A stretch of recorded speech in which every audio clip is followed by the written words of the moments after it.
Hey, I'm Heather Hopkins. Welcome to Advice Tech Live. It's great to have you here with us. I'm actually re-recording this video because, as happens with tech, we had a few issues. So rather than make you watch the garbled version we did originally, I thought I'd redo it for you. Um, Today's event is all about the tech that advisors are using to power their business, be that to deliver a better client proposition, increase efficiency in the business, whatever your objective is with the tech that you're using. We hope there's something here for you today in this playlist that we put together from our Advice Tech Live event. There's a lot of promises about the amazing things that tech can do in your business, to your client relationships. And I think that's fantastic to dream of those possibilities. But the reality is that advisors already use a lot of tech in their business. So how can we make more of what we're already using? That's what we're really going to focus on today. Before I get into our intro and share some of our research with you, I wanted to thank our sponsors. So we're putting out this content for free, which is fantastic, but we couldn't do it without our sponsors. So thank you to Dynamic Planner, Seckle, and Money Hub. Really appreciate your support, guys. And for you watching this, check out Dynamic Planner's video. They launched a new cash flow modeling tool and do a demo of it in this playlist, so you can take a look at that. Take a look at Dynamic Planner, Seckle, and Money Hub. And thanks for sponsoring our event. Um, so want to get into some of our research findings. So I'm just going to share my screen. Perfect. So this is our advice tech map that we've put together. And this is all of the tech that is specific to financial advice businesses. So advisors use a lot of tech that's not specific to financial advice businesses, that's widely used across other businesses. This is tech that's specific to financial advice businesses. We only include the views of people working in financial advice businesses that use a platform, at least for some of the client business. So when we ask advisors for their view, we always ask them at few questions. If you're offering investment advice or retirement advice and so on, and when we ask them about which platform they're using, if they say none, then we thank them politely for their time. But so this is a mix of tech that's used by advisors using platforms for at least some of their clients, new business for clients. Most advisors are also using a back office system or practice management system or CRM, whatever you want to call that. And also suitability is the next highest used. In the high 80% of advisors are using suitability or risk profiling and a back office system. Next most popular is cash flow modeling, followed by client portals. And client portals are used by about 64% of financial advice businesses. And we're seeing use growing, adoption growing, but also reviews for client portals increasing as the perceived value of client portals has increased as we've been, all working from home and unable to see one another. So a great way to be able to share secure information and keep clients up to date in a more interactive way than through email, for example. So that's sort of what we're seeing broadly in the tech advisors are using. I'm just going to go forward to the next slide on spend. So we did a survey in the summer of 365 employees of financial advice businesses. We did it through the PFS, that's their membership. And one of the questions we asked was spend on tech. And the aggregate spend by financial advice businesses on tech, and this isn't specific to advisor tech, but across all tech, is 30 billion pounds. And the reason that's important is that number is growing.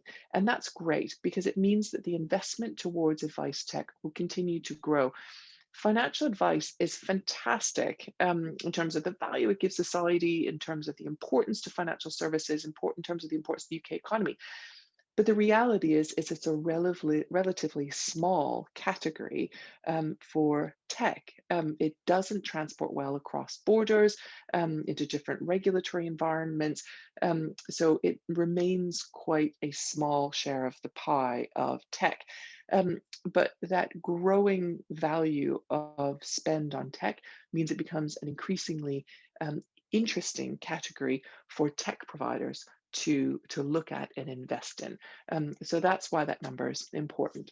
The other thing I think will be helpful on this slide is we show the lower range, midpoint, and upper range of spend by size of firm based on the number of financial advisors and client-facing financial advisors employed by that firm. And so that will help you to benchmark your spend compared to others to see, if you're spending less than average, about average, or more. So I hope that's helpful to you. Just going to move on to our next slide here.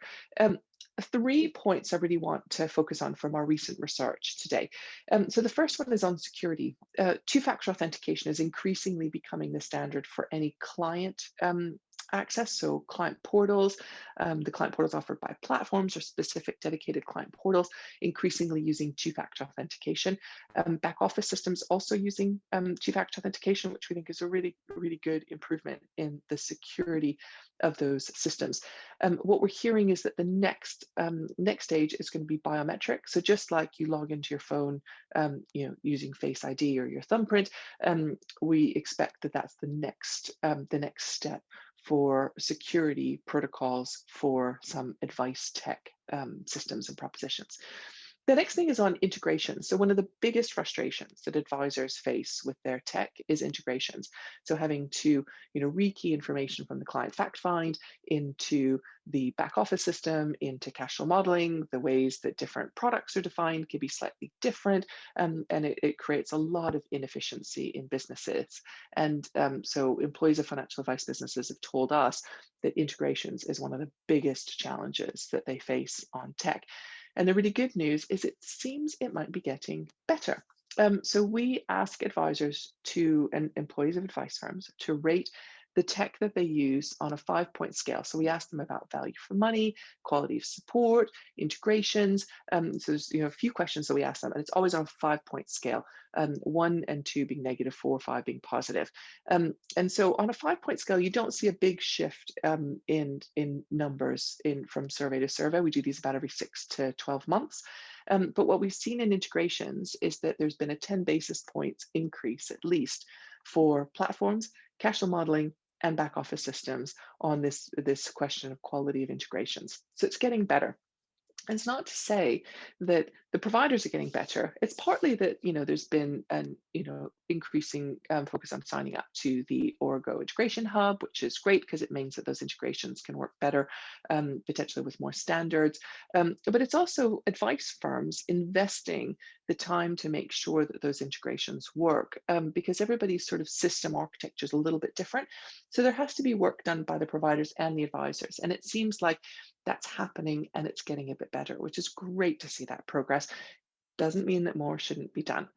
And the last point I want to make is about back office systems. So when we look at the scores from advisors that they give us on that 5-point scale across those criteria that we ask about, back office systems come out at the bottom for all of them. And that's been consistent over the last couple of years while we've been doing this work.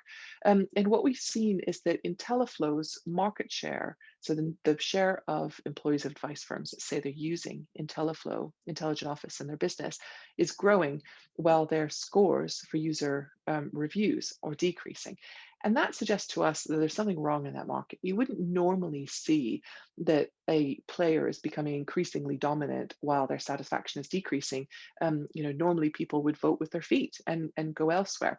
So we think that there's something not quite working right in that market. And I don't lay all of the blame with the providers, because what we see with IntelliFlow in particular is a real dispersion of results. So about a fifth of advisors give them really good reviews, and about a fifth give them negative reviews.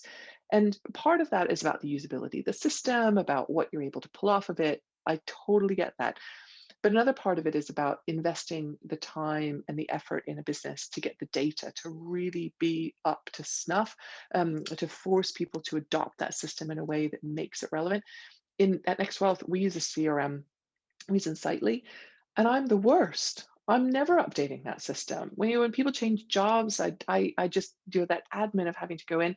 I get it, and it's so much more critical to a financial advice back office system in a regulated business where you need to be able to pull off reports.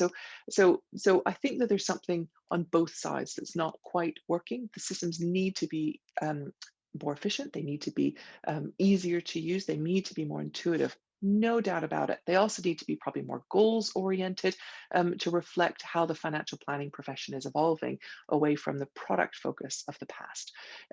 But there's also something incumbent on financial advice businesses to invest to make sure that they're making proper use of these systems.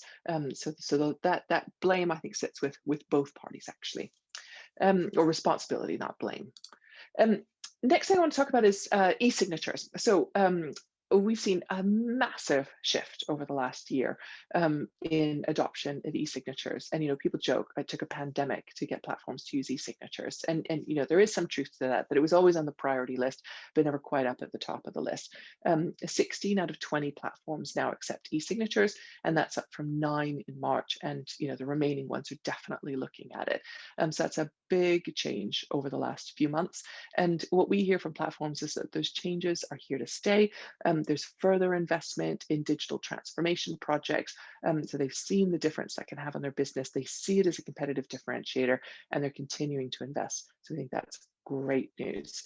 And when we looked at this, we looked at 82 different processes across all of those platforms to look at not just e-signature, but digital processes. And what we came out with was this recognition of 4 platforms who we call digital process champions: AJ Bell, Fidelity Funds Network, Standard Life Wrap, and True Potential require a client signature on paper or a scanned copy, which we don't see there's a huge difference between those because you need somebody to sign a piece of paper to scan it.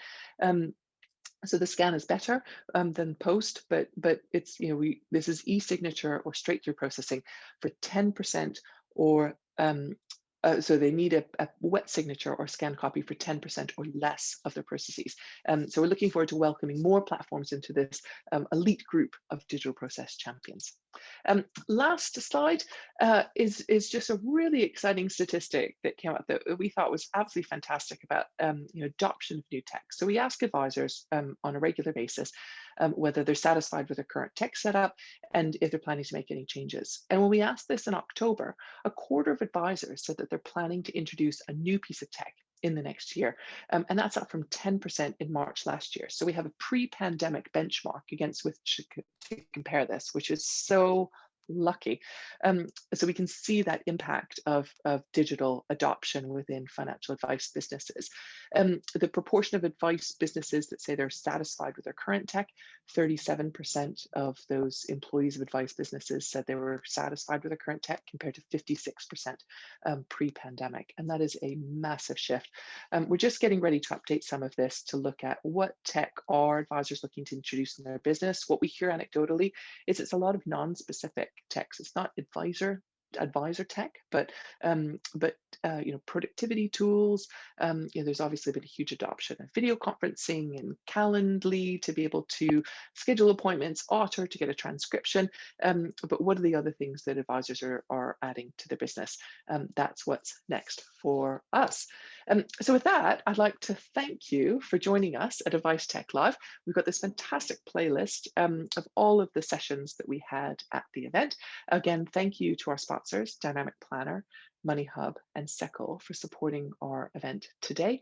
And if you have any comments, suggestions for future research, for future events, please do get in touch.